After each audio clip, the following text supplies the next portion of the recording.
최근 사립 유치원 비리 파동, 학사 비리, 채용 비리, 그리고 갑질 문화에 대한 국민의 분노가 매우 큽니다. 국민의 눈높이에 제도와 정책이 미치지 못한 탓이라고 생각합니다. 국민의 눈높이는 높아졌는데도 불구하고 과거의 관행이었다는 이유로 눈 감고 있었던 것이 아닌지도 반성해 보아야 합니다. 문재인 대통령의 말입니다. 오늘 열린 반부패 정책협의회에서 반부패를 강조하면서 그 대표적 사례 가운데 하나로 채용 비리를 꼽았는데요. 그래서 더더욱 궁금합니다. 야당의 고용세습 국정조사 요구를 여당이 받아들이지 않는 이유, 도대체 뭘까요? 색다른 시선 김종배입니다는 오늘도 우직하게 하루를 정리해드립니다. 지금 바로 시작합니다.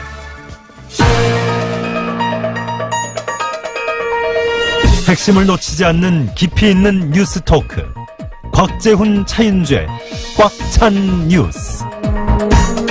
네, 두 기자와 함께합니다. 프레시안의 곽재훈 기자 모셨고요. 어서 오세요. 네, 안녕하세요. 차윤주 프리랜서 기자 모셨습니다. 어서 오세요. 네, 안녕하세요. 네, 자, 차윤주 기자가 좀 열어주시죠. 네, 검찰이 박병대 전 대법관에 이어 오는 23일 고영한 전 대법관을 피의자로 불러 조사합니다. 네. 차한성 전 대법관은 앞서 지난 7일 비공개로 불렀었죠. 네.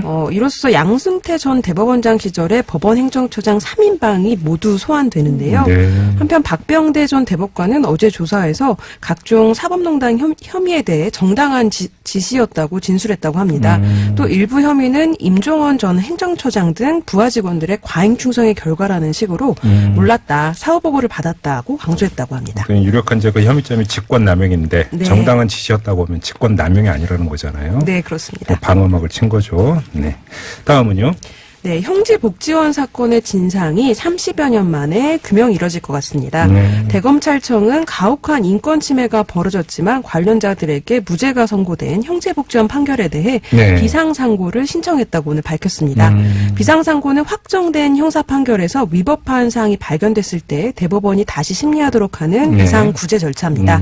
형제복지원 사건은 12년간 500여 명이 사망한 한국판 아우슈비츠 사건으로 알려져 있습니다. 그러게요. 저희가 이 피해자하고도 직접 인터뷰를 한 적이 있었는데 네. 이 소식 아마 반갑게 들었을 것 같습니다. 국회 앞에서도 지금 계속 시위하고 계세요. 그러니까 바로 그분하고 저희가 인터뷰를 한 적이 있었는데 반드시 밝혀져야죠. 네. 그리고 책임을 물어야 됩니다. 네. 네. 자, 다음은요. 네, 지난해 우리나라 기업의 매출액과 세전 순이익이 역대 최고치를 기록했습니다. 통계청 오늘 발표를 보면요. 조사 대상 기업이 1만 2,200여 개인데 네. 매출액이 지난해 2,300조 원, 전년 대비 8% 이상 증가했다고 합니다. 그래요? 네, 수익도 크게 늘었는데요. 법인세 차감 전 순이익이 173조 원으로 네. 36%나 상승했습니다. 네. 반면 일자리는 1% 소폭 증가하는 데 그쳤는데요. 네. 이 지난해 기업 종사자 수가 450만 명 정도라고 하는데 이 조사 대상 기업이 전년보다 늘어서 실제로는 이 그 기업당 종사자 수는 거의 늘지 않았다고 합니다. 매출액 증가율은 8.3%인데 네, 순이익은 30% 이상 늘었고. 일자리는 1% 증가라고 한다면 네. 왜 그 지금 고용 대란이 벌어지고 있는지 구직 대란이죠, 구직 대란. 네네. 그 이후의 한 단면을 지금 여기서 읽을 수 있는 거죠. 이익을 쌓아두고만 있다. 이런 통계도 많이 있잖아요. 투자와 고용을 안 한다는 네. 이야기가 되니까 알겠습니다. 자, 이번엔 곽재훈 기자로 가죠. 네, 간만에 홍준표 전 자유한국당 대표 소식인데요. 네. 오늘 페이스북에 글을 썼는데 내 나라가 이렇게 무너지고 망가지는 걸 방치하는 것은 역사에 죄를 짓는 일이라면서 네. 다시 시작하고자 한다. 지방선거 패배 직후 야당 대표에서 물러나면서 홍준표가 옳았다는 국민들 믿음이 바로 설 때 돌아오겠다고 했는데 네. 현실 정치에 복귀하겠다고 선언을 했습니다.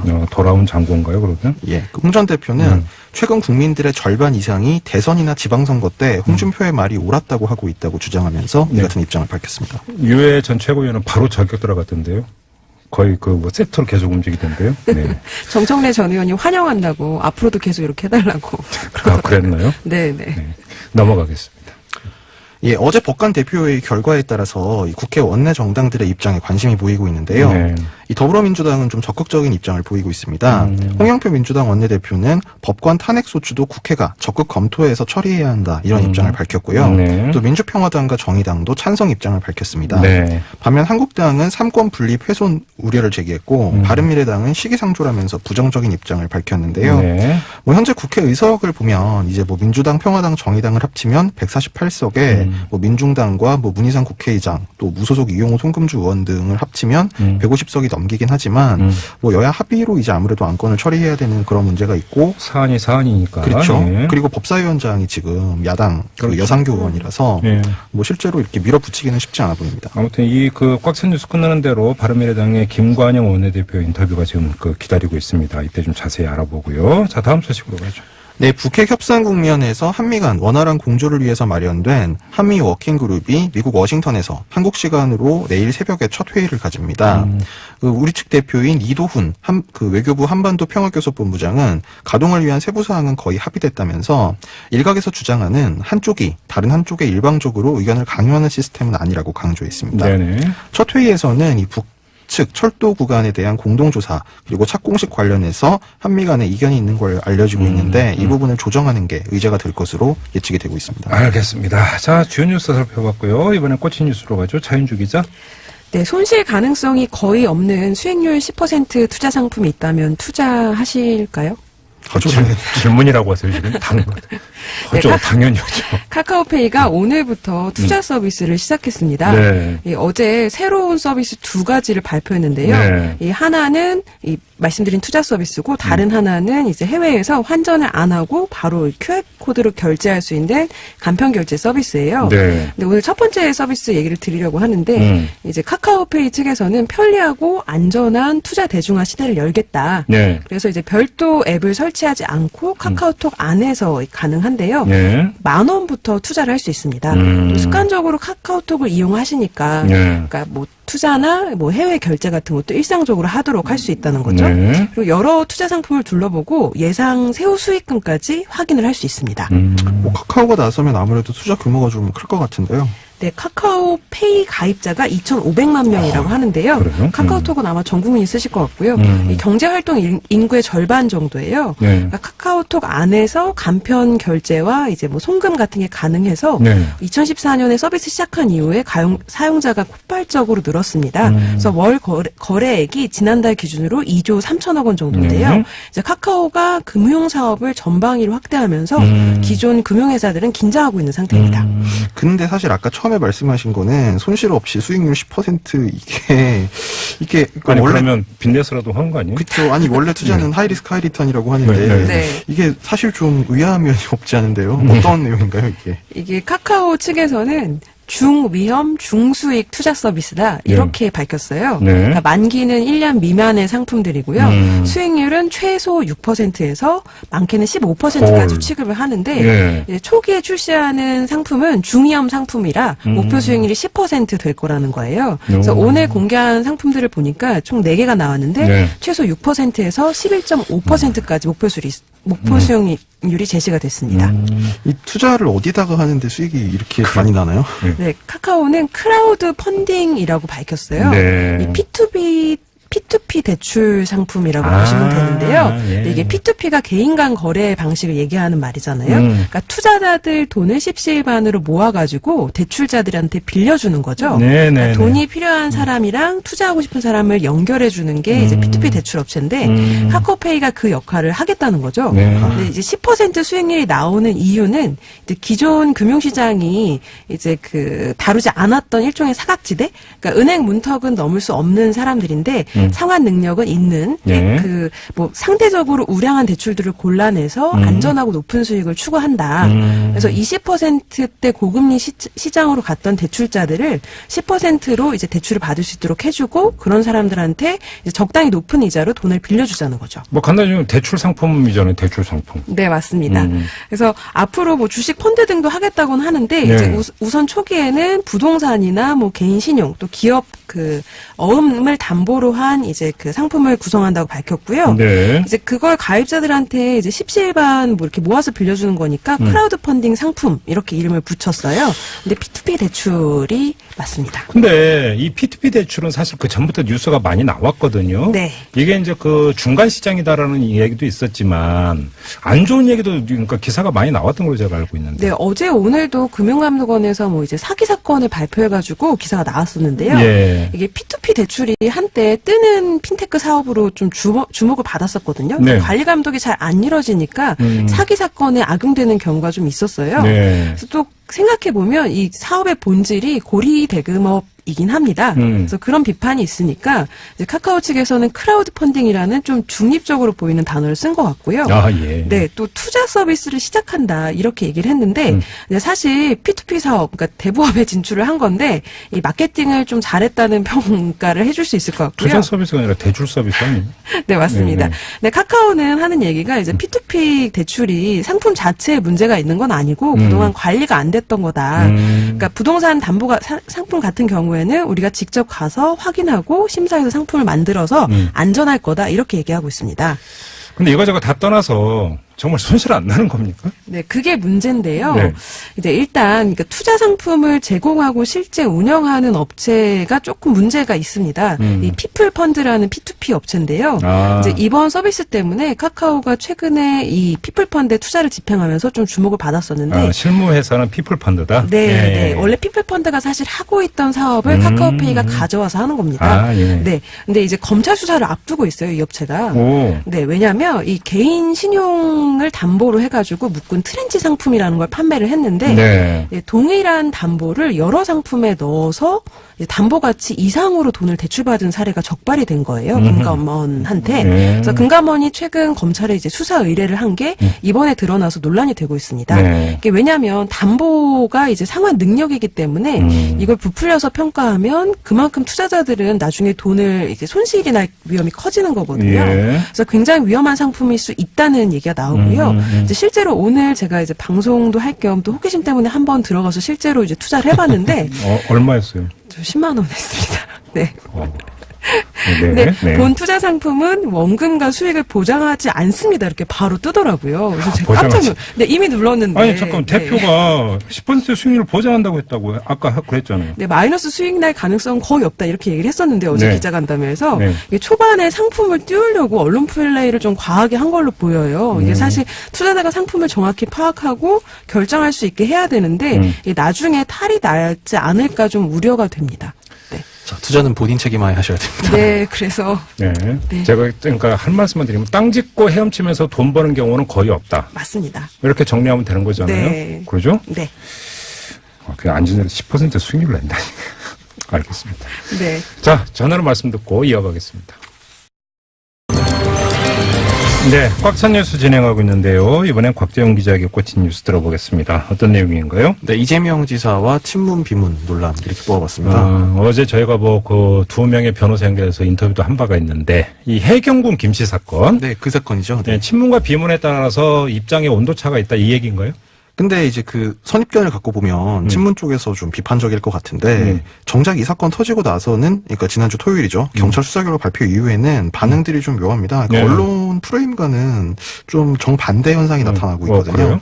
무슨 얘기인데요? 그러니까 아시다시피 어제 이해찬 대표 같은 경우에는 기자들이 계속 이제 물어보는데 명확한 입장을 뭐 얘기를 해달라는데 뭐 이제 좀 그만하자 이렇게 좀 끊었고 버럭했다면서요? 예.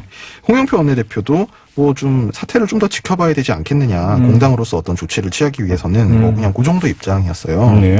그리고 뭐 언론에서 이제 친문 핵심으로 분류되기도 하고 이 이재명 지사 고발했던 전해철 의원도 어제 언론 인터뷰 보면 당시에는 이 해경군 김 씨가 이 지사와 관련 있는 인물일 걸로 생각을 못했다.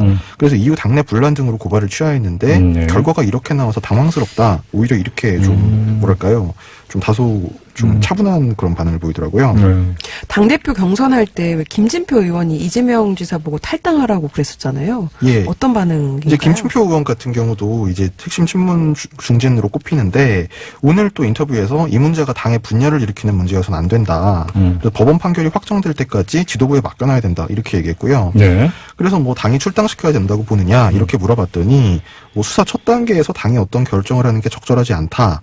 이재명 지사가 판단할 문제라고 생각하는데 다만 경기도정 책임을 끌고 가야 되기 때문에 당이 어떤 분열 요인을 증가시키는 결정을 성급히 내리는 건 오히려 분열 요인을 극대화할 수 있다. 신중한 접근이 필요하다. 그러니까 좀 더 굉장히 신중한 톤으로 얘기를 했습니다. 그래요? 그러면 이른바 그 언론에 의해서 비문으로 분류되는 사람들은 뭐라고 하던 거예요?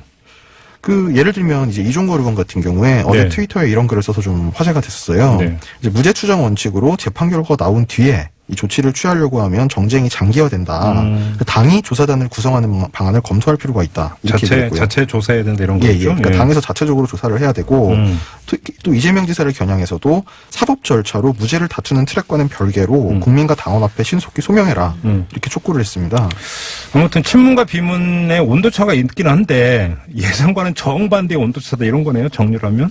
이제 그게 좀 그래서 오히려 좀 뭐랄까 흥미랄까 눈길을 끄는 요소인데요. 네. 뭐 딱 이종걸 의원뿐만이 아니고 소위 이제 분류하자면 비문으로 분류되는 어떤 의원도 오늘 통화를 해보니까 네. 당에서 액션을 좀 취해야 된다. 뭐 재판 결과가 나올 때까지 무죄 추정이긴 한데 예를 들면 당원권 정지 정도는 시킬 수 있는 거 아니냐 이렇게 얘기를 했고요. 예. 오히려 또 친문 쪽으로 분류되는 분은 아니 무슨 당원권 정지를 시키냐. 그 잘못하면 무고로 당이 지금 곤란해진다. 뭐 예를 들면 트위터 상에서 어떤 지지자들이 요구하는 거를 놓고서도 아니 뭐 트위터 상에 극렬 지지자들이 요구하는 대로 당이 그 다 해야 되냐. 오히려 그런 반응을 보이더라고요. 그래요? 근데 이종걸 의원은 원내대표도 하고 그랬으니까 그냥 네. 가볍게 들을 수만 없을 것 같기도 한데 이 비문 쪽이 이렇게 더 비판 발언을 좀 활발히 하는 이유가 뭘까요? 이게 한 두 가지 정도 이유가 있겠는데요. 첫 번째로는 이게 정파를 탈 문제가 아니라는 겁니다. 그러니까 사실 뭐 현역 의원들 중에는 원래부터 이재명 지사와 가까운 의원들은 원래부터 좀 소수였고 네. 이제 아무래도 당 소속 광역단체장이라는 점에서 이게 뭐 어떤 당 내의 어떤 정파를 따지는 문제는 아니다 이런 거고요. 두 번째로는 오히려 이제 이 친문으로 분류되는 정치인들은 뭔가 자기가 좀 비판적인 말을 한마디 하면 이제 이게 막 개파적인 구도 때문에 이런 걸로 몰려갈까봐 네. 오히려 좀 발언을 굉장히 조심스러워하는 분위기가 감지가 되더라고요. 그래요? 근데 이 정치의 생리라고 하는 게 경쟁은 때가 없는 거잖아요. 항상 이루어지는 거 아닙니까? 그게 또 속성이기도 한데 네. 이건 어떻게 봐야 되는 거예요? 그러니까 말씀하신 대로 이게 뭐 그 정치 권력을 다투는 경쟁은 뭐 여야가 없고 피하가 없는데 뭐 당연히 근데 어떤 기본 전제가 있어요. 당 소속 단체장을 때리면 기본적으로 당에는 손해입니다. 전혀 이득이 아니죠. 물론이죠. 근데 그럼에도 불구하고 이 당 소속 지사를 같은 당 사람이 때린다는 거는 그거를 상쇄하는 어떤 정치적인 이득이 확실할 때나 보통 하는 겁니다. 최소한 플러스 마이너스 제로는 돼야 된다. 예, 뭐 예를 들면 뭐 이명박 정부 때도 뭐 당 소속 의원들을 이제 좀 뭐 민간인 사찰 그런 건 불법입니다만 예. 이제 그런 걸 함으로써 좀 대통령의 어떤 그 국정 중심축을 확고하게 가져오려는 그런 의도가 있었고 이번에 또 예를 들면 뭐 이재명 지사를 누가 나서서 공격한다면 뭐 차기 주자 한 명을 좀 정리한다던가 뭐 차기 대선이나 총선까지 노리고요. 뭐 그럴 만한 이득이 있어야 사실 그게 말이 될 텐데 네. 근데 문제는 지금 이재명 지사가 위치가 많이 흔들리고 있거든요. 그래서 당 소속 어떤 인사한테 아니 예를 들면 친문으로 분류되는 그러니까 그 제가 물어본 의원이 친문으로 분류되는 네. 건 아니었지만 네. 친문그룹 입장에서는 예를 들면 차기 대선 구도라던가 아니면 총선 공천 같은 것까지 생각하면 네. 좀 공격적으로 나올 수도 있지 않을까 왜 이렇게 좀 조용하냐 이렇게 물어봤더니 이재명이 지금 무슨 대선 주자냐 이렇게 얘기를 하더라고요. 이미 좀, 끝났다, 좀 위험한 뭐 이런 발언인데 건가요? 네. 그러니까 뭐 지금 이미 여러 가지 의혹이 너무 많이 제기가 됐는데 이걸 어떻게 버틸 거냐 뭐 이런 얘기를 하더라고요. 알겠습니다. 그냥 이렇게 정리하죠. 민주당에 고민이 많구나. 예, 그렇습니다. 네. 이 정도로만 일단 정리를 하죠. 예. 2단, 3단은 좀 뭐 나중에 또 다룰 일이 있지 않을까 싶은 생각이 좀 드네요. 알겠습니다. 자, 꽉 찬 뉴스 이렇게 마무리하겠습니다. 차윤주, 곽재훈 두 기자와 함께했습니다. 고맙습니다. 네, 감사합니다. 네, 이번엔 국회로 가보겠습니다. 공전되고 있죠. 자유한국당이 국회 일정 전면 보이콧을 선언을 했고요. 바른미래당도 합류하는 분위기였는데 오늘 근데 여야 원내대표들이 좀 어떤 절충점을 찾으려고 시도를 좀 한 것 같습니다. 뭔가 좀 진척이 있는 건지 바른미래당의 김관영 원내대표 연결해서 현재 상황 한번 점검해 보겠습니다. 여보세요. 네, 안녕하세요. 예, 안녕하세요, 대표님.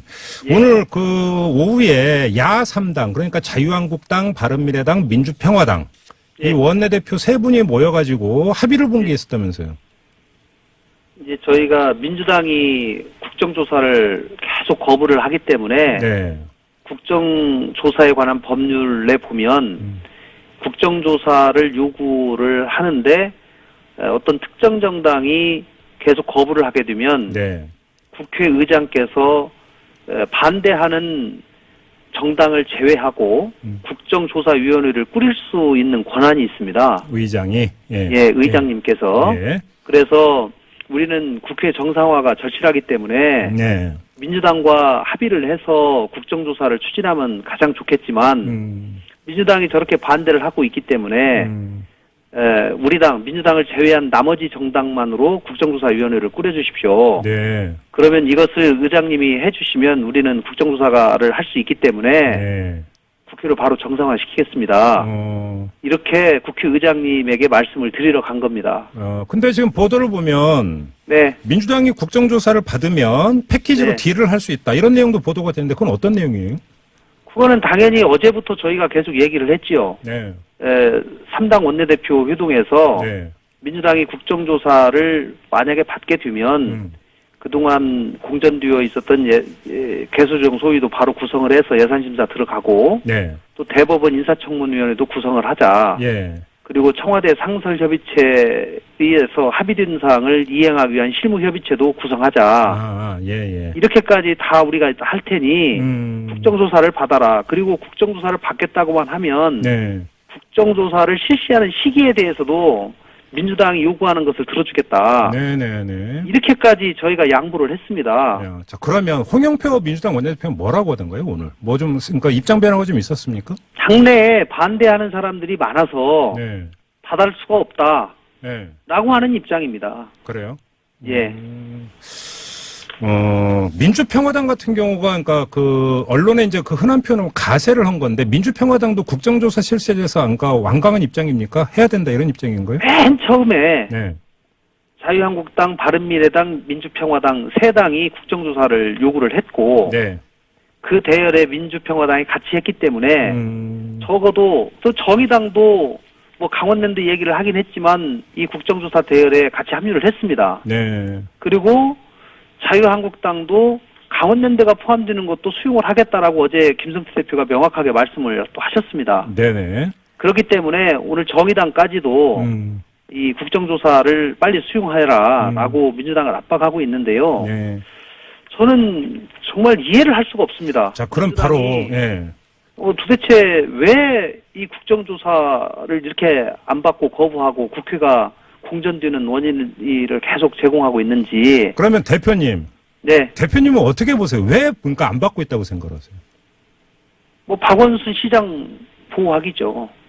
박원순 보호 차원이라고 생각하세요? 네, 박원순 시장과 예. 박원순 시장을 지지하는 사람들이 강하게 반대하고 있는 것으로 알고 있고, 네. 실제로 오늘 민주당 의원 총회에서도 네.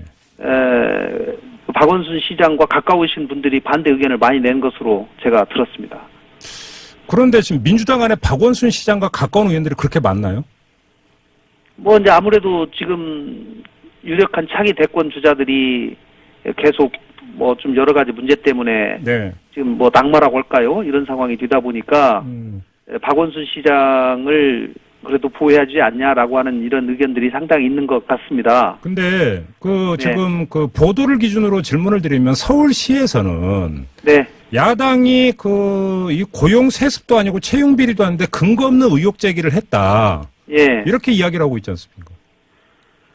그것은 뭐 이미 많은 언론 보도에서도 나왔지만 네. 서울시가 뭐 아무 근거 없는 것이라 뭐 없는 것처럼 자체 조사해가지고 발표를 또 했어요. 네네네. 그런데 저희는 뭐 그것이 상당히 근거 없다고 생각을 하고요. 또 그 이외에 다른 이번 국정조사가 비단 이 문제가 서울시 교통공사에서 맨 처음 시작된 것은 맞는데 네. 서울시 교통공사에만 국한되는 문제가 아니고 공공기관 전체잖아요. 그렇지 않습니까? 그리고 다른 공공기관에서 지금 뭐 돈을 주고받았니 뭐 했니 이런 지금 의혹들이 계속 나오고 있지 않습니까? 네. 그렇기 때문에 이거 전체적으로 점검을 해야 된다는 것이고 이 문제는 기회의 평등을 외쳤던 민주당과 오늘 특히 대통령께서도 고용세습 문제, 유치원, 사립유치원 비리파동 이런 문제에 대해서 국민들의 분노가 매우 크기 때문에 이 부분에 대해서 제대로 대처해라 이렇게 또 말씀까지 하셨어요. 네. 그런데 민주당이 이 국정조사를 받지 않는다는 것은 저는 대통령의 의지하고도 안 맞는다고 생각을 하고요. 네, 대표님 그럼 다시 한번 질문드리겠는데요. 박원순 서울시장의 파워가 예. 집권 여당의 원내 전략까지 좌지우지할 정도로 그렇게 파워가 막강한 겁니까? 어쨌든지 제가 그러니까 이 얘기를 못하는 거죠. 지난주에 사실은 목요일날 본회의가 열리지 못해서 90개 법안이 처리가 안 됐는데요. 네.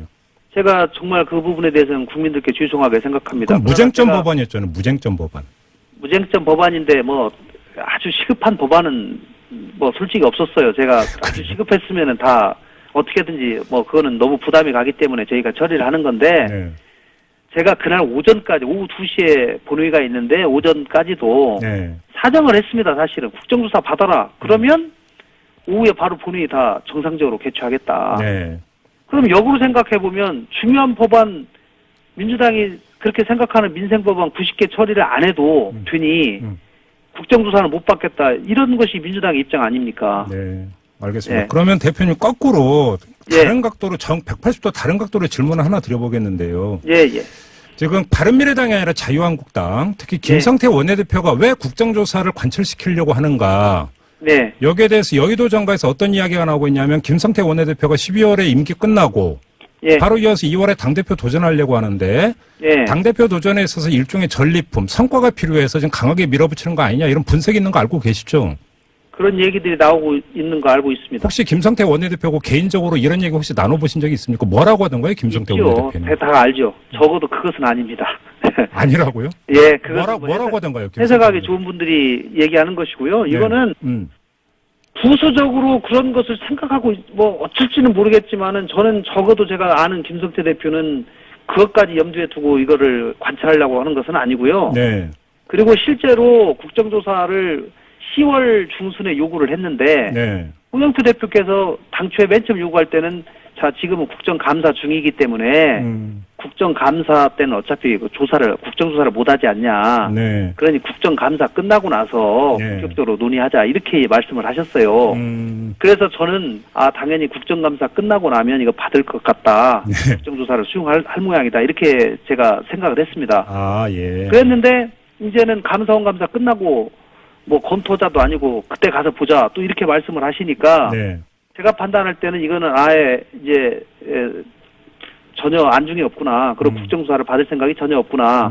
그 와중에 어쨌든지 뭐 서울시와 여러 의원들의 반대가 상당히 심했다는 얘기를 제가 들었고요. 네. 그래서 제가 지난주에 김성태 대표하고 만나서 이것이 지금 국정조사 문제가 아예 파묻히게 생겼는데 이거에 대해서 다시 한번 제대로 짚고 넘어야 되겠다라고 네. 제가 말씀 또 한 것도 사실입니다. 아, 그래요? 오히려 그러면 대표님이 김성태 원내대표한테 강하게 요구했다 이런 말씀이시네요? 오히려? 그분도 그런 생각하고 있었지만 저도 이 부분에 대해서는 국정조사에 대해서는 강하게 우리가 야당이 얘기를 해야지 이거 민주당이 이 대충 어물쩍 넘긴 다음에 나중에 끝내려고 하는 생각이 있기 때문에 알겠습니다. 이것은 꼭 짚고 넘어가야 되겠습니다. 이렇게 얘기한 거죠. 알겠습니다. 대표님 그 국정조사 문제를 좀 더 지켜보도록 하겠는데요. 네. 유치원 3법 이런 거 좀 통과시켜 주시면 안 될까요? 유치원 3법 저희는 통과시키자는 입장입니다. 아니 별도로 좀 통과시키면 안 되나요? 별도로? 어떻게 별도로 통과시키죠? 그러니까 예를 들어서 국회가 여야가 입장차가 좀 있더라도 이런 문제는 윤창호법도 그렇고요. 물론 윤창호법은 이제 법리적으로 조금 조정할 부분이 있다. 저희가 윤창호법은 지금 뭐 정기국회 내에 반드시 통과시키기로 다 합의를 했기 때문에 네. 그거는 아마 될 겁니다. 그리고 27일 날 법사위에 법안 소위에서 본격적으로 의논을 해서 그 부분을 논의하기로 했기 때문에 예. 통과될 것이라고 보고요. 유치원 3법은요? 유치원 3법은 저희 당은 사립유치원의 공공성과 회계 투명성을 제고하기 위해서는 반드시 필요하다라고 네. 생각을 하고 있고 이거 빨리 법안을 논의를 하자라고 하는 입장인데요. 네. 국회에 그동안 오랜 관행이라고 하는 것이 법안 소위에 가면 법안 소위에 지금 자유한국당 의원님들이 거의 절반을 차지하고 있는데 네. 그분들이 뭐 사실은 지금 아직 법안도 안 냈는데 나중에 12월에 낼 거니까 그때 가서 심리하자 이러면서 사실은 지연작전을 하고 있는 것인데 그러니까요. 저희는 그러지 말고 당신들이 낼 법안을 지금 법안 심사하면서 반영을 시키자. 그래서 이거를 빨리 의논을 해서 이거를 해결을 하는 것이 맞지 않겠냐라고 계속 저희는 얘기를 하고 있습니다. 알겠습니다. 그런데 현실적으로 그분들이 계속 법안 심사를 안 해버리면 네. 국회에서는 법안 소위는 사실은 거의 만장일치로 이게 항상 운영이 되기 때문에 네. 이게 통과가 또 안 돼요. 또 사실. 알겠습니다. 그래서 저희가 참 사실 굉장히 중간에서 아주 괴롭습니다.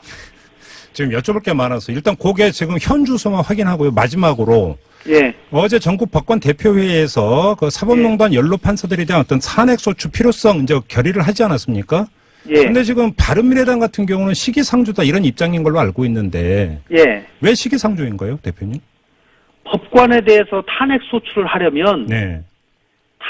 누구를 탄핵시킬지 대상자가 특정이 돼야 되고요. 그 역시 그 문제인가요? 예, 또 예. 그 사람이 어떤 헌법을 위반했는지 구체적인 근거와 사유가 있어야 됩니다. 네네네. 근데 지금 아무것도 밝혀진 게 없어요. 지금 검찰 수사가 진행되고 있기 때문에 네. 저희는 시기상조라고 말씀을 드리는 그러면 겁니다. 검찰 수사 결과가 나와서 그러니까 사법 연루에 대한 어떤 혐의가 특정이 돼야 그러니까 그다음에 탄핵을 추진할 수 있다. 그럼요. 그럼 그때는 탄핵 소추를 추진할 수 있는 겁니까? 바른미래당 그때는 입장은? 그때 가서 저희들이 판단하겠다는 얘기입니다. 왜냐하면 예, 이거는요. 예. 국회에서 탄핵 소추를 하는 것은 지금 헌법 역사상 처음 있는 일이거든요. 특히 사법부의 법관을 탄핵 소추하는 것은. 예. 그렇기 때문에 단순히 그분들이 뭐를 잘못했다고 그래서 입법부의 권한인 탄핵 소추에 관한 권한을 행사할 수 있다라고 하는 문제하고 네. 실제로 탄핵 소추에 들어가는 문제는 이게 이제 앞으로 선례가 되기 때문에 그런 정무적인 사실 판단이 굉장히 필요합니다. 네네. 삼권 분립에 관한 여러 문제들이 있고 이러기 때문에 네네. 그런 것들을 종합해서 이름에도 불구하고 이번에는 정말로 우리가 국회가 이거는 개입을 해야 되겠다. 네네. 라고 하면 하는 거죠. 그러나 지금 어떤 사유도 아무것도 나와 있지 않은데 지금 탄핵하자라고 계속 외치는 것은 공허한 메아리라고 저는 생각합니다. 지금 상황에서는. 공허한 게 그 전국 법관 대표들이 결의까지 했는데도 공허하다고 생각하세요?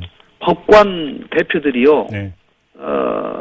사법부에 관해서 자성의 목소리를 내는 것은 저는 평가를 합니다. 네. 그런데 그분들이 탄핵 소추를 해야 된다라고 하는 것은 대단히 저는 무책임한 발언을 했다라고 생각을 하고요. 알겠습니다. 왜냐하면 네. 탄핵을 시키려면 누구를 탄핵시켜 주십시오. 이 사람이 이런 잘못이 있으니까 이런 이유로 탄핵을 시켜 주십시오. 알겠습니다. 얘기를 해야죠.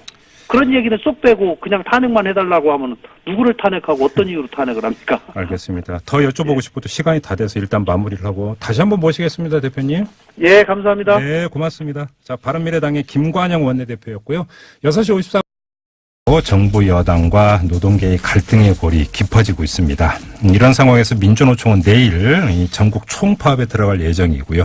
그 다음 날인 22일엔 민주노총이 빠진 상태에서 경제사회노동위원회가 출범할 예정입니다. 자, 접점은 없는 건지, 자, 이분 연결해서 한번 같이 이야기 나눠보겠습니다. 정의당의 윤소하 원내대표 연결합니다. 여보세요? 네, 안녕하세요. 예, 안녕하세요, 대표님. 자, 노동 문제 여쭤보기 전에 먼저 요거 좀 잠깐 여쭤보고 넘어가겠습니다. 오늘 그 정의당을 뺀 야 3당 원내대표가 네. 이 고용세습 국정조사를 공동 요구하는 공조틀을 확인을 했는데요. 네. 혹시 정의당 쪽으로는 연락이 없었습니까? 그 전에 3당이 만날 때는 연락이 없었는데요. 네. 의장이 뵙고 나서 그 의장님께서 네. 정의당을 포함해서 네. 의장 원내대표를 초치해가지고요.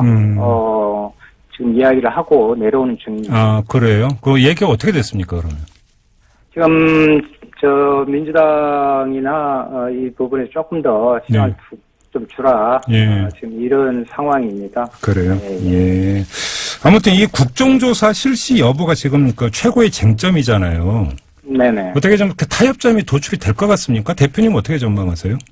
예, 저희들은 그 강원랜드 채용 비리, 공공기관의 채용 비리죠. 네. 그 부분을 뭐 한국당도 정의당에서 주장하는 거 받아들인다고 했으니까 네. 강원랜드까지 포함해서 이렇게 하면 네.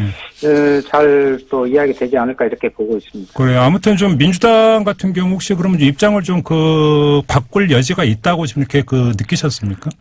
예. 예를 들면 지금 그 전수조사하고 있는데 네. 그 다음이라든지 아니면 정기국회 끝나고 네. 하든지 하는 부분들이 안이 제출됐고요. 예. 이야기해서 오겠다고 그랬습니다. 아, 그래요? 그럼 당에 돌아가서 좀 더 얘기를 해보겠다? 네네. 네, 여기까지 진행이 된 거군요. 알겠습니다. 네. 일단 그 점 확인하고요. 지금 이제 노동 문제가 이제 상당히 지금 쟁점으로 부상을 하고 있는데, 일단 나타나고 있는 양상은 정부와 노동계, 특히 민주노총이 정면 대결하는 양상으로 지금 나타나고 있는데, 네. 대표님은 지금 상황을 어떻게 읽고 계세요? 한마디로 지금 노동계의 실망이 너무 큽니다. 정부에 대해서? 네네. 노동 존중 사회를 이야기했지만 네. 최근에는 노동 계약으로 거꾸로 가고 있는 거 아닌가 이런 의구심을 갖고 있는 거죠. 네. 최저임금 인상을 해놓고 사실상 그 최저임금 인상 효과를 반감시켜버린 최저임금 산입범위 개편이 있었고요. 예. 그리고 어렵게 주 40시간에 최대해서 52시간 노동을 결정해놓고 인구도 마르기 전에 그 효과를 없애버린 탄력 근로제 기간 확대 추진. 예. 여기에 약속했던 그 ILO 핵심 협약 비준이라고 있거든요. 예. 그래서 온데간데 없어지고 이런 일들이 이제 반복해서 일어나니까 네. 정말 노동 존중 사회로 가는 게 맞는 건가 이런 불신이 생기고 있는 거고요. 네. 여기에 그 성격상 많이 시간이 걸릴 수밖에 없는 게 사회적 대타협인데 예. 사회적 대타협을 위한다는 그 경제사회노동위원회까지 들어올 거면 지금 들어오고 아니면 빼고 가겠다. 사실 이런 입장 아니니까 이래서 무슨 타협이 되겠어요?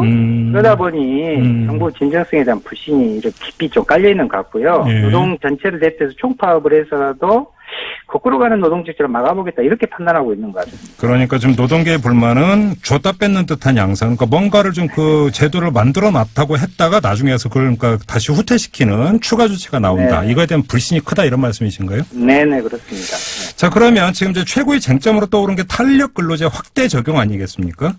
네. 근데 이거는 사실 대표님도 함께 참여했던 여야정 국정 상설협의체에서 논의가 되고 물론 정의당은 이제 소수 의견으로 찬성 안 한다는 입장을 밝혔습니다만 다른 정당과 문재인 대통령이 합의한 사항이지 않습니까?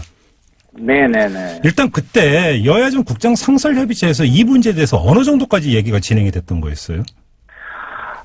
저는 그것도 여야정 협의체라는 상호 존중이 돼야 되는데 네. 이 탄력 근로제 부분이 너무 좀 급작스럽게 들이밀어진 부분이 있었어요. 물론 다른 당과는 어떻게 이야기가 사전에 조율됐는지는 모르겠지만 네. 그래서 저희들은 이건 여야정 협의체라는 부분에서 정말 잘해보자는 건데 네. 이러한 중요한 문제를 이렇게 단시간에 이야기하는 것은 옳지 않다 하면서 반대를 잠깐만요, 했었죠. 대표님. 그러면 지금 갑자기 들이밀어졌다고 말씀하신 게 네. 여야정 협의체가 열리기 전에 이제 그 청와대하고 각 정당이 사전 그 조율을 했던 것으로 알고 있는데 이 사전 조율 단계에서 일체 얘기가 없다가 그 자리에 가니까 갑자기 불쑥 튀어나온 의제다 이 말씀이신가요?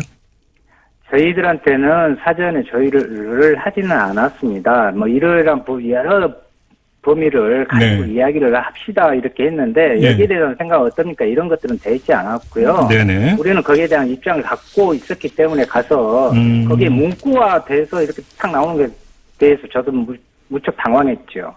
그래요. 예. 네네. 그러면 그 대표님은 그 자리에서 어디까지 얘기를 했어요? 반대를 하시면서.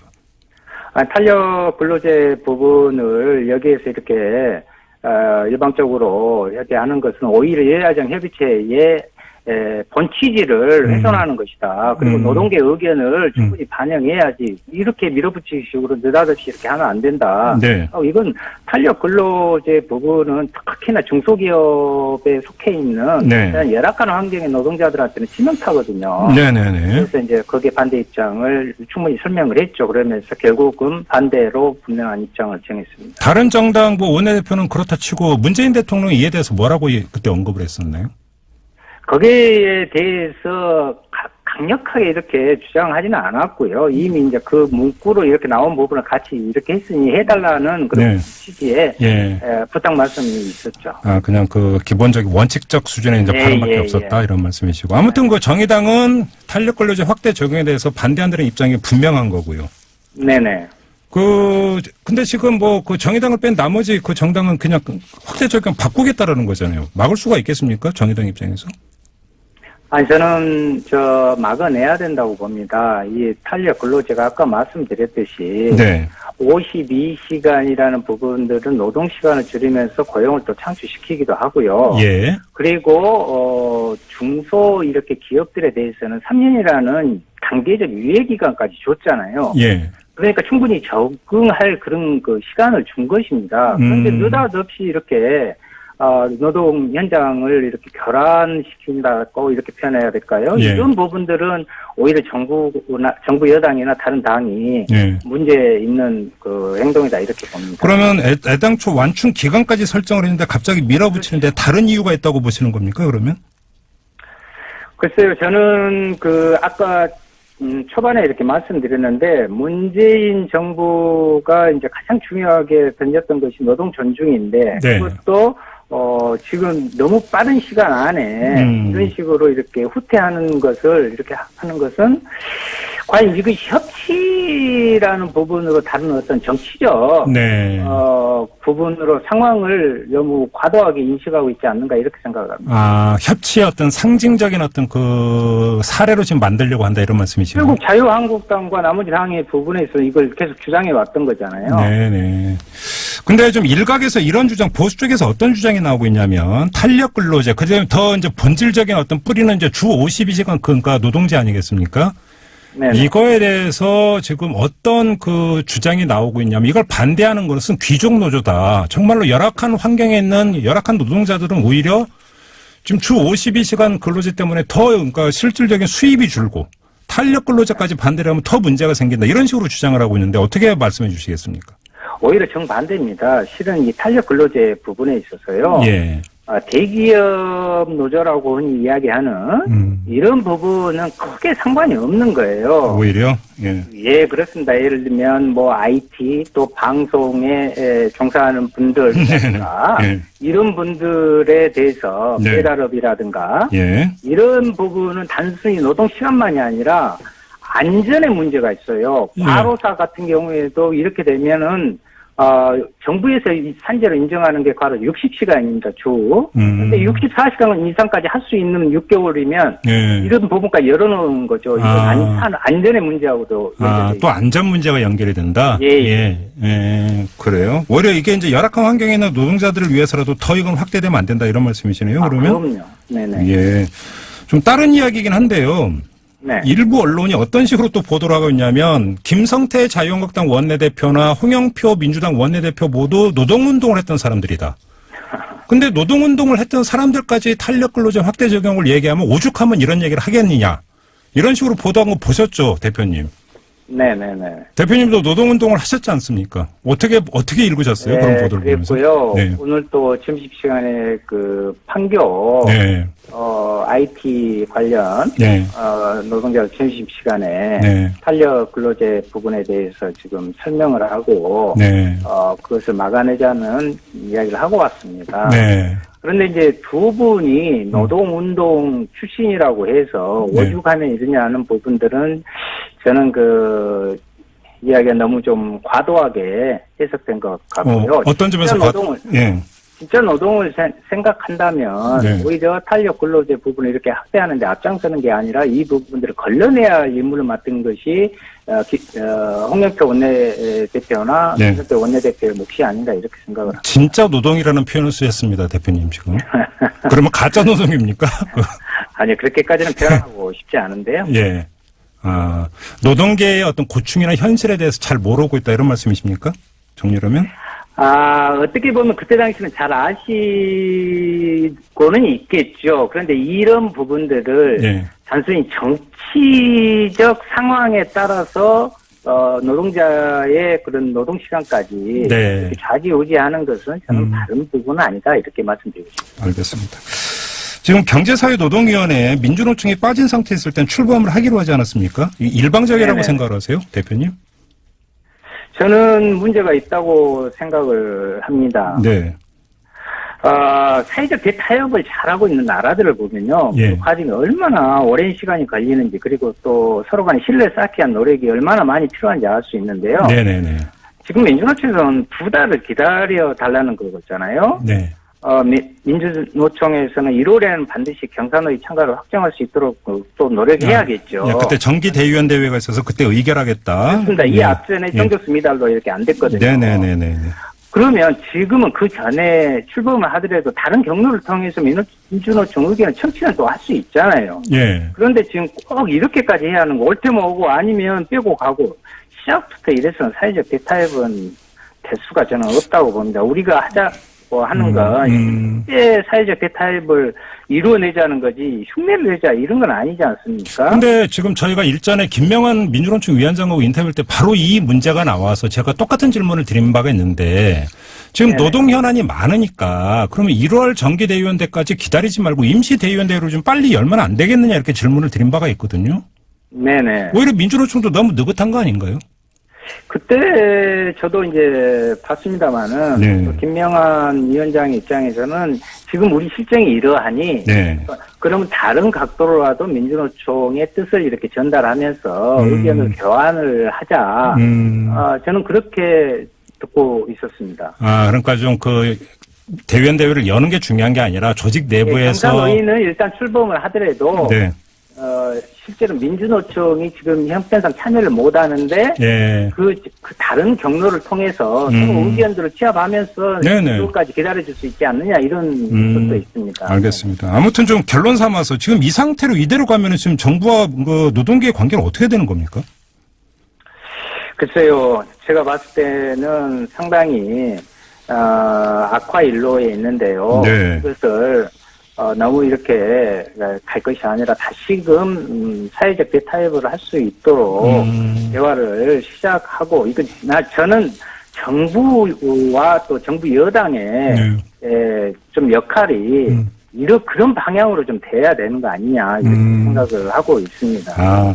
마무리하기 전에 좀 다시금 좀 지혜를 모으고 의지를 모아서요. 네. 진짜 노동 전중 사회 또 소득주도 성장론 부분들을 관철시켜야 하지 않겠습니까? 마무리 그 추가로 하나만 더 여쭤볼게요. 그러니까 일각에서 또 어떤 주장을 하냐면 지금 민주노총을 공격을 하면서 네. 문재인 정부 출범에 우리가 공익했으니까 지금 지분 요구하고 나섰다 이런 식으로 지금 공격을 하고 있던데 이 점은 어떻게 생각하세요? 아니 저는 그러한 부분은 민주노총이 자기 지분을 이야기하는 게 아니고요. 예. 아니 민주노총만이 만든 게 아니지 않습니까? 민주노총에서 그런 이야기를 한 적이 없습니다. 그리고 전체 국민들이 만들어낸 네. 꿀 정부잖아요. 네. 그러면 예. 그 부분에 맞게 지금 정부가 그런 전향적인 역할을 높이는 것이 우선이라고 그렇게 봅니다. 알겠습니다. 자, 말씀 여기까지 들을게요. 고맙습니다, 대표님. 네, 감사합니다. 네, 지금까지 정의당의 윤소하 원. 뉴스보다 재밌고 뉴스보다 뜨거운 무적의 댓글 시간입니다. 최광기 토크 컨설팅 대표 모셨습니다. 어서 오세요. 네, 안녕하세요. 최광기입니다. 자, 첫 소식 가보죠. 예, 오래간만에 한번 또 불러봐야겠네요. 김종배 씨? 나네. 네. 무서워 이제. 왜 이렇게 자꾸 질문을 해요? 혹시 이 라벨가리라고 아세요? 제가 뉴스 봤어요. 아유, 옷 얘기하는 거죠? 그쵸. 옷뿐만이 아니에요. 이제 상표와 상품 정보가 담긴 이 라벨을요. 다른 회사 제품인 것처럼 이제 속이는 건데요. 치사하게. 그렇죠. 최근에 이 전기 히터에서 라벨을 바꿔서 판매하는 일이 있었다고 합니다. 네. 보통 이제 옷만 그런 줄 알았더니 이제 물건이 커졌어요. 히터 얘기. 네. 이제 한 소비자가 사무실에서 사용하기 위해서 C 회사의 전기 히터를 한 대에 17만 원씩 주고 총 5대를 구입했습니다. 네. 이제 비슷한 성능의 다른 회사 제품보다 비쌌지만 자연 햇빛과 같은 효과의 인공 태양이라는 설명을 보고 네. 비싼 만큼 좋은 거라고 생각해서 이제 구매를 결정했는데요. 네. 제품을 바꿔보니까 C회사의 로고와 모델명이 적힌 스티커가 좀 조잡해 보여서 스티커를 떼어냈습니다. 네. 그러니까 유명 브랜드인 S사 로고가 딱 나타난 거죠. 네. 이 검색해 보니까 S사는요 똑같은 전기 히터를 절반 가격인 92,000원에 팔고 있었습니다. 그러니까 5대니까 거의 30만 원을 손해 보는 거죠. 이런 라벨가리는요 중국, 동남아 등에서 만든 제품에다가 이제 국내산이라고 붙이거나 네네네. 저렴한 옷에 이제 고급 브랜드 라벨을 붙이는 경우도 있고요. 네. 또 내륙에서 도축된 돼지고기에 제주산이라고 붙이는 사례 등에서도 발생할 수 있는데, 그러니까 도처에서 이렇게 라벨가리가 이루어지는 거예요. 돼지고기. 안타깝죠. 돼지고기 라벨이지. 그렇죠. 등급 있잖아요. 안타깝게도 이제 이 문제를 해결할 방법은 피해자의 적극적인 신고뿐이라고 하니까요. 좀 답답한 노릇입니다. 제주도 똥돼지 된 거는.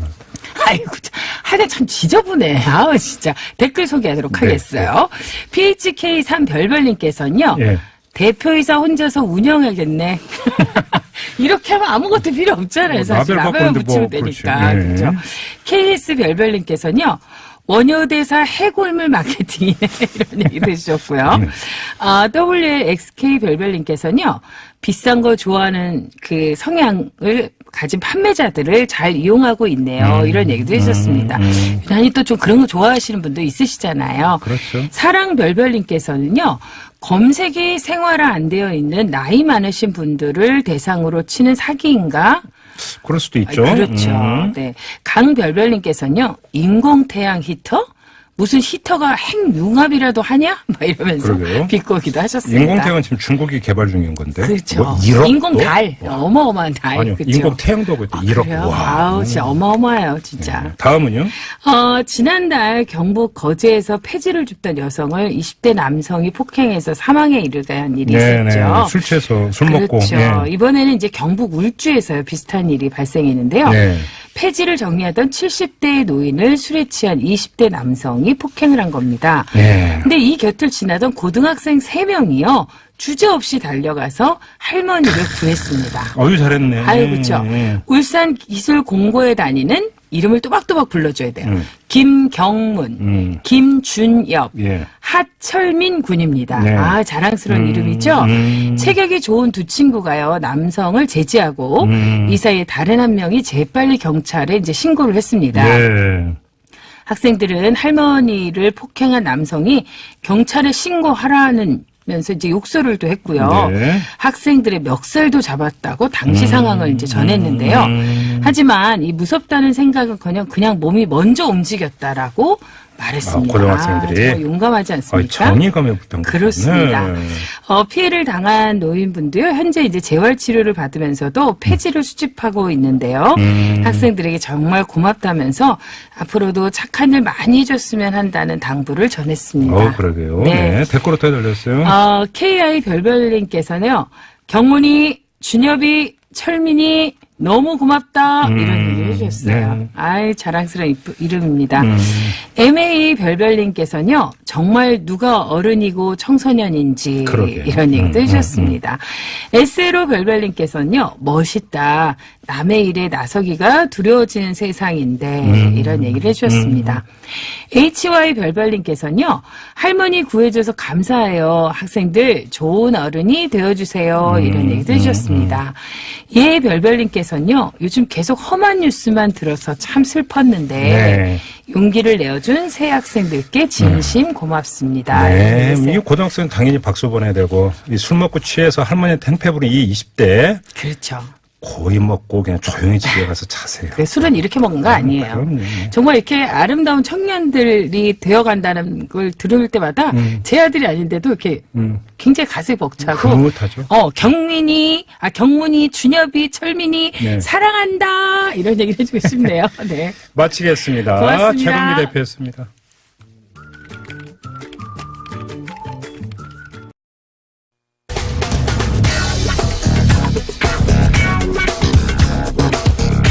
임동근의 숫자 넘어 세상. 네, 임동근 전 서울대 교수와 함께합니다. 어서 오세요. 예, 안녕하세요. 자, 오늘은 어떤 통계를 가지고 이야기를 풀어봐 예, 볼까요? 오늘은 사회조사입니다. 사회조사? 예, 이 사회조사라는 게 좀 독특해요. 네. 왜냐면 뭐 집안에서 가사 분담을 하고 있는지, 뭐 부모하고 같이 사는 거 어떤지, 뭐 이런 식의 이제 예. 그 사회의 전반적인 인식에 대한 조사예요. 그러니까 실제로 뭐 숫자가 이렇게 정확하게 나온다든지, 예. 뭐 신뢰성이 높다든지 이런 거는 판단하기 힘들죠. 이거는 그러면 여론조사의 성격이 강한 거예요? 예, 그렇죠. 그렇죠. 예. 어떻게 생각하십니까? 예, 이것도 맞습니다. 주로. 예. 그런데 이제 그것들을 계속 이제 70년대부터 예. 해왔어요. 예. 그래서 이 사회조사 같은 경우에는 원래 우리나라에서 맨 처음 시작한 건 아니겠죠. 당연히 통계조사는 예, 예. 대부분이나. 예. 그런데 주로 어디서 했냐면 70년대 그 유엔에서 시작을 합니다. 그래요? 예. 그래서 유엔에서 하고 그다음에 OECD가 이제 본격적으로 연구를 해가지고 네. 30몇 개를 갖다가 이제 지표로 하나 만들어줘요. 이런 것들을 갖다 조사를 해라. 그러니까 사회조사할 때 유로유란 항목을 조사해라? 예, 그런 식으로 만들어줍니다. 그래서 70년부터 시작해가지고 그 OECD 중심으로 해가지고 네. 예, 이제 그 사회조사가 이제 실제로 이제 진행이 됩니다. 그래서 그 진행할 때부터 아예 말을 갖다 딱 못 박았어요. 뭐냐면 결과가 명확해야 되고 네. 우리 정책에 쓰려고 한다. 네. 예, 정책에 쓰는 통계 조사를 하기 위해서 사회 조사를 한다라고 이제 했습니다. 근데 실제로 그 옆에서 지켜보신 결과 정책에 많이 반영이 됩니까? 예, 많이 반영되는 편입니다. 우리나라 같은 경우도 그렇게 보세요. 우리나라도 그렇다고 생각합니다. 그럼 우리나라는 사회 조사를 언제부터 시작했어요? 예, 우리나라는 이제 70년대 후반부터 시작했습니다. 79년도부터 시작했어요. 79년? 예. 그 역사적으로 이제 우리나라가 보기 전에 이제 그 국제적으로 다시 한번 보면은요. 이게 좀 흥미로운 부분이긴 한데 네. 최초로 사회 지표라는 말을 만든 곳은 나사예요.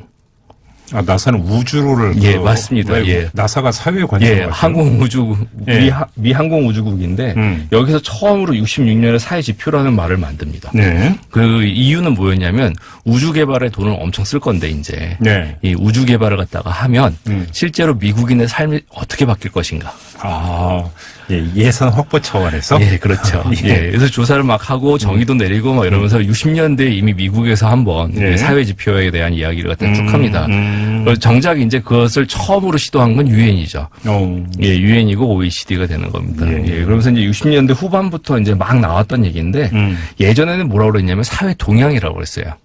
아, 들어본 것 같네요. 예, 사회동향 조사에 맞아요. 예, 사회동향은 굉장히 오래됐습니다. 19세기 말부터 시작하니까. 근데 사회동향 조사라니까 왠지 뭔가 감시에 이렇게 느낌이 들어오죠. 그렇죠. 네. 예, 영어로는 트렌드인데, 네. 뭐 패션 뭐 이런 거에서 쓰는 그 트렌드랑 같은 얘기인데, 예, 유행인데 아무튼 사회 유형, 그러니까 사회 동향이라고 했다가 이제 70년대 이후에 이제 사회 지표가 됩니다.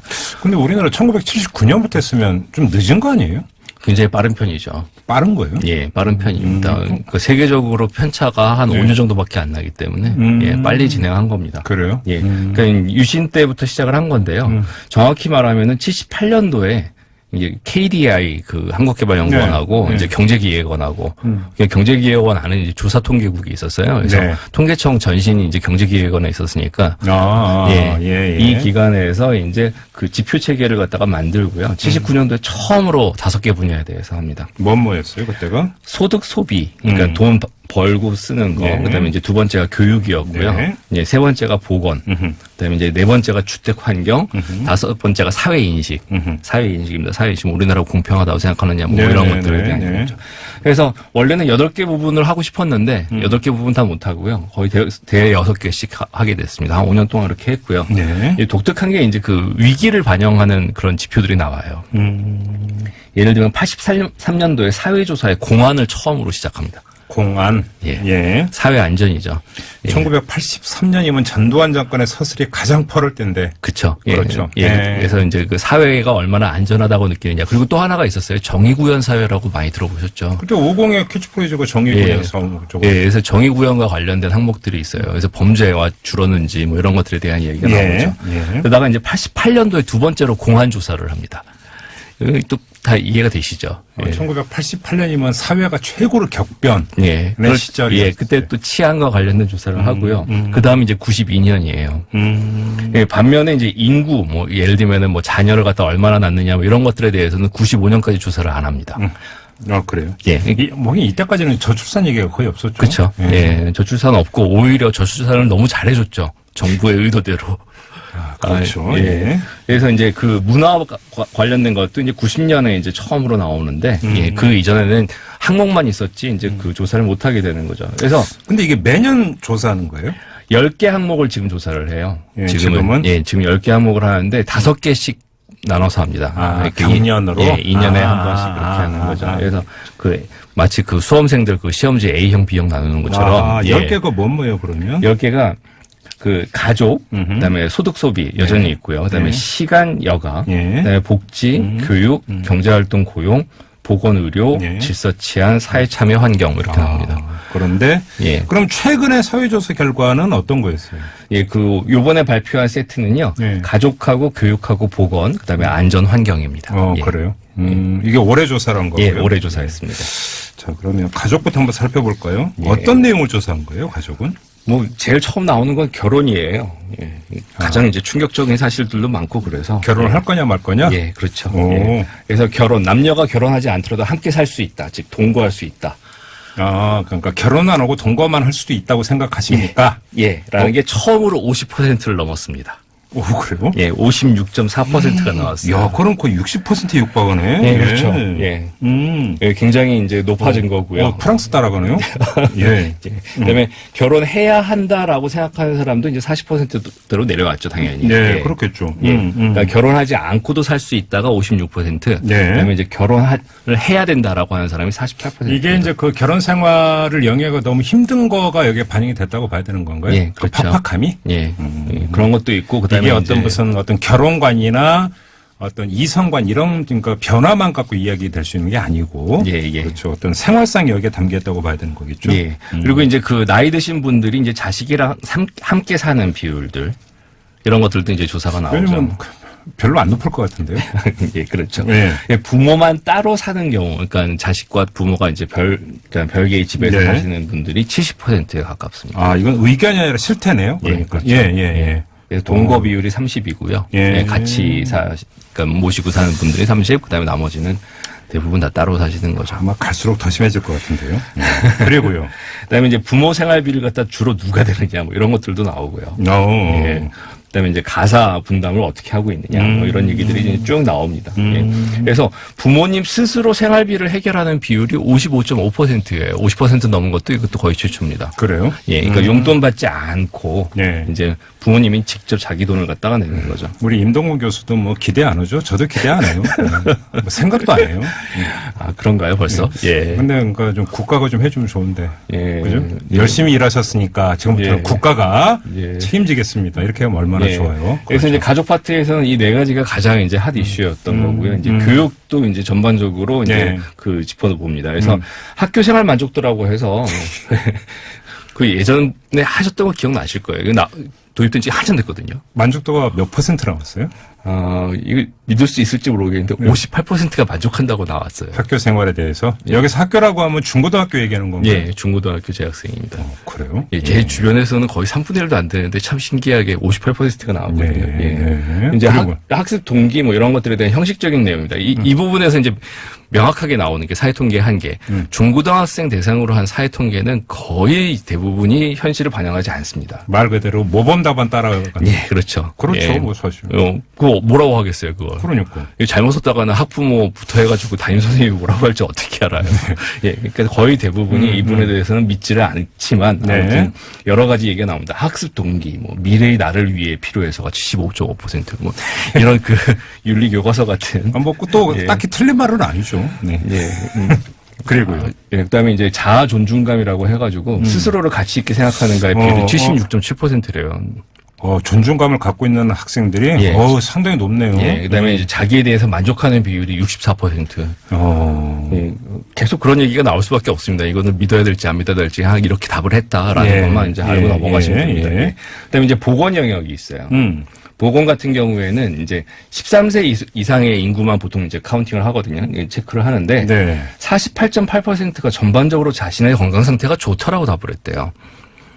그냥 느낌상. 예, 느낌상 한 반 정도는 자신을 갖다 건강하게 생각을 하고 있습니다. 네. 근데 남자하고 여자하고 조금 편차가 생겨요. 남자 같은 경우에는 이제 52%고요. 여자는 45%. 그래요? 예. 이거 높은 건가요? 낮은 건가요? 이러면? 굉장히 높은 거죠. 이게? 예. 건강하다고 생각하는 게 반 이상이면. 근데 13세 이상부터 카운트를 했다면 예. 3, 40대는 사실은 신체 건강이 가장 왕성할 때잖아요. 그러면 다 건강하다고 그렇게 동그라미 치면. 늘상 주변에서 그 사람들이 하는 말이 피곤해거든요. 아, 그래요? 예, 그렇죠. 간장약부터 해가지고 비타민부터 해서 우루사 뭐 기타 등등의 근데 피곤하다와 건강하지 않다는 걸 다르게 생각하는 사람들도 예, 많던데. 그럴 수도 있죠. 근데 이제 정신적으로도 피곤하고 그다음에 육체적으로도 피곤하고 굉장히 피곤한 우울함, 스트레스를 달고 사는데 피로감이라고 하면 일시적인 현상이라고 생각하고 건강이라고 무슨 질병 이런 걸로 이제 걸렸을 때만 이제 건강에 대해서 이야기하는 경우가 많으니까. 예, 그렇게 생각할 수는 있겠네요. 그렇죠. 그리고 이제 두 번째로 이제 흡연 음주와 관련돼서는 이제 점점 낮아지고 있죠. 네, 김동국에서도 별로 할 말이 없으시죠? 이거에 대해서. 예, 그렇죠. 담배를 피우는 사람이 20.3% 나왔어요. 그리고 술 마시는 사람은 65.2%. 아, 잠깐만요. 우리나라 흡연 비율이 20%밖에 안 된다고요? 예, 20.3% 나왔습니다. 이건 샘플 조사이기 때문에 정확하지는 않을 수 있지만, 그래요? 5분의 1입니다. 굉장히 많이 줄었습니다, 이거는. 야, 이건 믿기 힘든 수치인데요. 예, 근데 점점 줄고 있긴 해요. 뭐 그러니까 줄고 있다면 그건 반가운 소식이긴 한데, 20%밖에 안 된다고, 흡연율이? 그다음에 이제 술 마시는 사람들의 비중도 굉장히 작아지고 있습니다. 낮아지고 있고요. 이거는 좀 어쩌면 조금 좀 이해가 될 수 있는 것 같아요. 요즘 많이 안 마시더라고요. 그리고 이제 건강관리에서 건강검진 정기적으로 받는 사람이 80%. 이거는 직장인들이 워낙 많기 때문에 받을 수밖에 없죠. 우리나라 또 그 건보공단에서 받으라고 하니까 저한테도 계속 연락 오던데 올해 받을 그렇죠. 아직 안 받았는데. 그다음에 잠을 제대로 자는 사람이 77.5%라고 나옵니다. 조금 잠을 제대로 잔다. 그럼 제대로 못 잔다의 기준이 뭐예요? 그러니까 물어보는 거죠. 또 사회적으로. 사람들한테 물어보는 거. 잠을 제대로 주무십니까?입니다. 제대로 주무십니까? 그래서 이제 한 4분의 3 정도는 이제 제대로 잔다고 얘기하는 거고요. 규칙적으로 운동을 하는 사람이 거의 한 40% 돼요. 이것도 굉장히 높아졌습니다. 그렇죠. 38.3%가 되는 거고. 요즘처럼 이제 자기 건강에 대해서 관심 많이 쏟는 경우가 없죠. 여기에 이제 그 우리나라의 독특한 그러한 것들 중에 하나가 사회조사 중에 하나가 자살 충동이거든요. 자살을 워낙 많이 하기 때문에. 그러니까요. 한 번이라도 지난 1년 동안에 한 번이라도 자살을 하고 싶다는 생각을 한 적이 있는가? 그러니까 이제 5%가 넘어요. 아, 그러니까 평생이 아니라 지난 1년 동안? 지난 1년 동안. 야, 이러면 상당히 높은 거 아니에요? 20분의 1입니다. 근데 그게 낮아지는 수치입니다. 점점 낮아지고 있는 수치가 이 정도입니다. 굉장히 높았던 거죠. 그래서 자살은 거의 지금 OECD 순위이기 때문에, 최고 순위이기 때문에. 그러니까요. 우리나라 자살률이 너무 높아요, 정말. 그리고 이제 스트레스 같은 경우에는 한 반 정도가 스트레스를 받고 있다라고 얘기를 하고 있습니다. 스트레스야, 뭐, 그렇죠. 그렇죠. 스트레스가 없으면 일이 아니죠. 요즘 거의 그렇습니다. 스트레스를 안 받고 사는 분이 계실까? 거의, 그러니까 반 정도는 스트레스 받는다고 나오고요. 그러니까 스트레스 이유가 다양할 수는 있겠지만, 스트레스를 아예 안 받고 산다면, 그건 정말 행복한 삶이죠. 스트레스를 누가 유발하느냐도 이제 좀 조사를 했으면 좋겠는데, 그건 조사가 안 돼 있더라고요. 전부 다.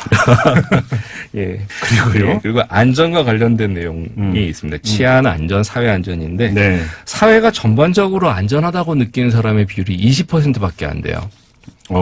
이건 납득이 가네요. 사실 우리나라에서 어떤 그 세월호 참사 이후에 안전 문제에 대한 문제제기가 엄청나게 많았고, 별로 바뀌는 거 못 느끼고 있으니까. 그래서 굉장히 낮아지고 있는 중이거든요. 사회가 점점 더 불안하다고 느끼는 건데, 그러면 왜 불안하다고 느끼느냐라고 했을 때, 범죄가 20%고요. 그다음에 이제 국가 안보가 18.6%입니다. 이 파트도 좀 이렇게 신뢰도는 별로 없지만 아무튼 국가 안보도 굉장히 높은 비중을 차지를 해요. 그리고 환경 오염이 13.5%로 경제적 위험보다 높아졌습니다. 그러니까 우리 사회가 불안하다라고 느끼는 거에서 경제보다는 사회가 그러니까 환경 오염이 훨씬 더 높아지는 상황이에요. 그렇네요. 그리고 이제 그 다음이 이제 저한테는 좀 충격적인 내용이었는데 밥의 집 근처 혼자 걷기가 두려운 곳이 있다라고 대답하는 사람이 3분의 1이 넘습니다. 본인은 어땠는데요? 별로 두려운 적이 없었어요? 그게 남녀 차이가 좀 심하긴 한데요. 굉장히 심하긴 한데 그게 36.5%면 상당히 높은 거거든요. 이게 왜 그러냐면 지방까지도 다 포함을 한 거예요. 그러겠죠. 그래서 이제 그 전 국민들 중에 3분의 1은 밤이 무섭다라고 하는 건데 우리나라의 그 특징이 밤에 안전한 국가였거든요. 그렇죠. 그 비중이 굉장히 낮아지고 있다라는 거죠. 그다음에 이제 공공 질서와 관련돼서도 이제 그 자기는 질서를 지킨다고 생각하는 사람이 66%. 그다음에 이제 교통약자를 갖다가 보호한다. 그러니까 쉽게 말하면 자리 양보하는 사람이 자리를 양보한다고 생각하는 사람이 한 51.3%고요. 지금 적네요. 옛날에 비하면. 그렇죠. 2명 중에 1명은 안 일어나는. 그러네요. 이 부분이 제일 재밌는데 운전자 중에서 자기는 교통 질서를 잘 지킨다라고 생각하는 사람이 3분의 1입니다. 양심적으로 대답한 건가요? 32.3%가 자기는 이제 교통 질서를 잘 지키고 있다고 생각을 하고 있고요. 나머지 3분의 2는 자기가 생각해도 그냥 그런 거죠. 그리고 이제 뭐 재난과 관련돼서는 거의 대부분이 다 이제 인식을 하고 있습니다. 그래요. 그다음에 그 나머지 하나의 항목이 환경인가요? 환경입니다. 환경은 어떻게 나왔어요? 좋아졌다. 5년 전보다. 25.4%. 참, 제 주변을 생각하면 정말 독특하신 분들일 텐데. 좋아졌다? 나빠졌다가 36.4%. 그러니까 대부분이 다 그냥 그렇다라고 이제 대답을 하신 거예요. 근데 아무튼 나빠졌다라고 생각하시는 분들이 36.4%고요. 그리고 가장 불만인 것, 환경에서. 이게 이제 대기입니다. 아시겠지만. 이거는 뭐, 말할 필요도 미세먼지. 어디 미세먼지가 불안하다라고 느낀 비중이 이제 82.5%로 그렇죠. 가장 높게 나와요. 제일 큰 문제 같아요, 정말. 예. 그리고 이제 평상시에 자기는 환경오염 방지를 위해서 노력을 하는가, 뭐 이런 질문들도 해요. 네. 그러면 이제 그 재활용 분리 배출하는 사람이 제일 많다. 이거는 선택이 아니라 의무니까. 그렇죠. 예. 음식물 쓰레기 줄이려고 노력한다라는 비중도 한 86% 뭐 이렇게 나오고. 열심히 먹으면 돼요. 그렇죠. 잔반 안 남기고. 그렇죠. 네. 네, 이렇게 하는 거고. 이게 이제 정책적으로도 하나 이제 그 참고를 할 만한 것인데 환경 보호를 위해서 세금을 더 낼 수 있겠다. 네. 라고 찬성하신 비중이 50.1%입니다. 딱 절반이네. 예. 그래서 이제 이 지금까지 말씀드린 거는 통계청에서 보도자료로 나온 수치들만 말씀을 드린 거예요. 근데 지금 쭉 열거를 해 주셨는데 이게 결국은 삶의 질하고도 연결이 된다고 볼 수 있겠네요. 예, 그렇죠. 그러면 임동근 교수가 보시기에 우리나라의 삶의 질이 어느 정도라고 그 평가를 하세요? 이 그 결과를 가지고 평가한다면? 다른 나라랑 비교하는 건 의미가 없고요. 네. 예전보다 좋아졌느냐로 평가를 하는 게 나아요. 아, 그렇죠. 예전보다 나빠지고 있죠, 삶의 질은. 아, 오히려? 예. 이 지금 나온 데이터를 갖고 봐도? 예. 아, 그래요? 예. 그래서 이제 그 상징적인 그런 문구가 뭐였냐면요. 예. 환경이 좋다라고 느낀 사람은 왜 좋다라고 느끼냐라고 하면 공원이 많아졌대요.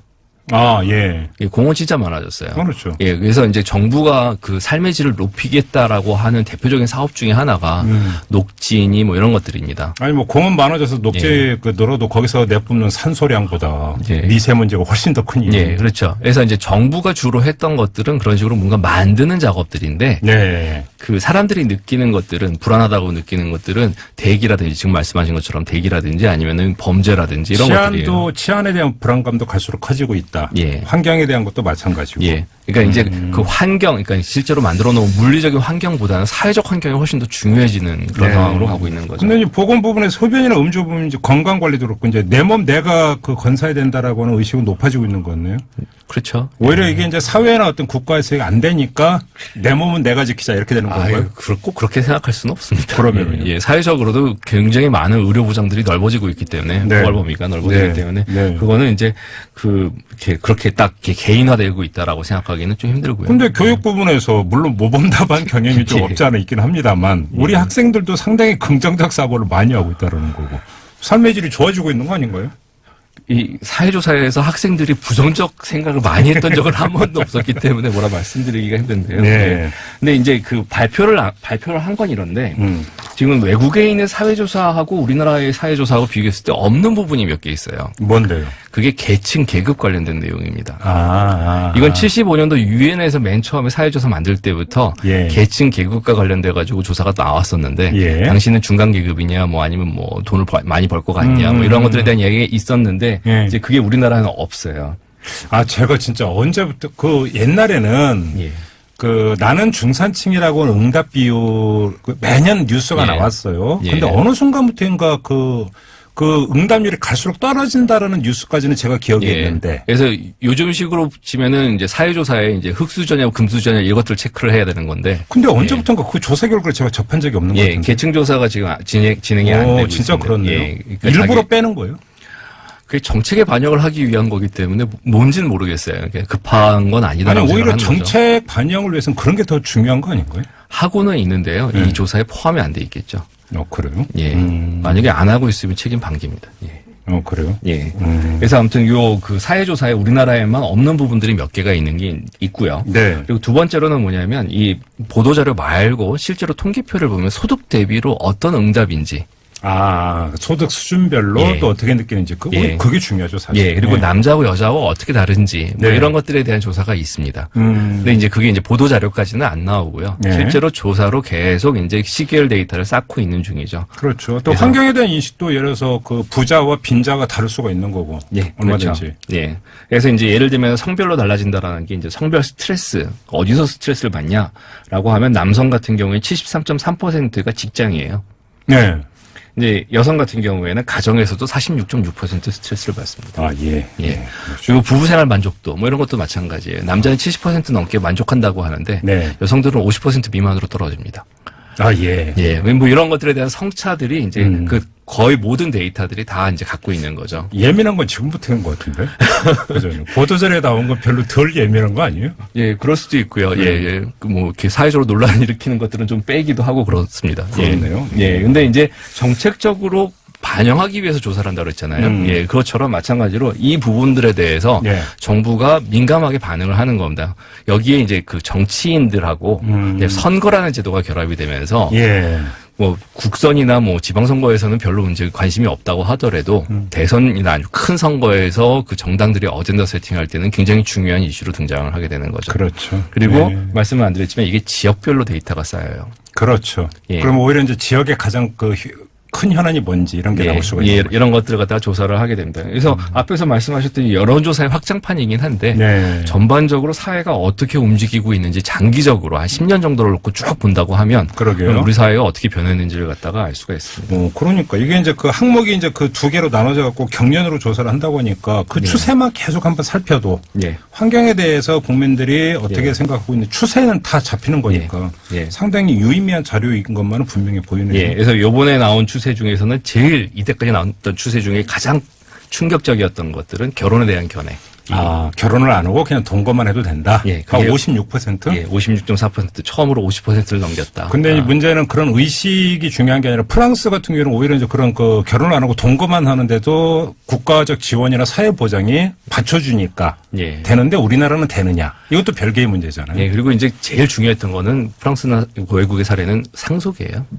그렇죠. 예, 결혼하지 않고 동거인한테 상속권을 주느냐. 바로 이런 거죠. 이제 결론 삼아서 이야기하면 사회조사를 해보니까 그냥 결혼 안 하고 동거만 해도 된다는 비율이 이렇게 높아지고 있으니까 그러면 동거인들에 대한 어떤 사회보장이라든지 제도상의 어떤 개선 이런 게 좀 강구돼야 된다. 이렇게 이제 정책으로 반영이 돼야 된다는 얘기잖아요. 그게 이제 얼마나 되느냐는 또 별도의 항목이 되겠네요. 알겠습니다. 자, 오늘은 사회조사에 대해서 얘기 나눠봤습니다. 자, 이렇게 마무리하겠습니다. 임동근 전 서울대 교수와 함께했습니다. 고맙습니다.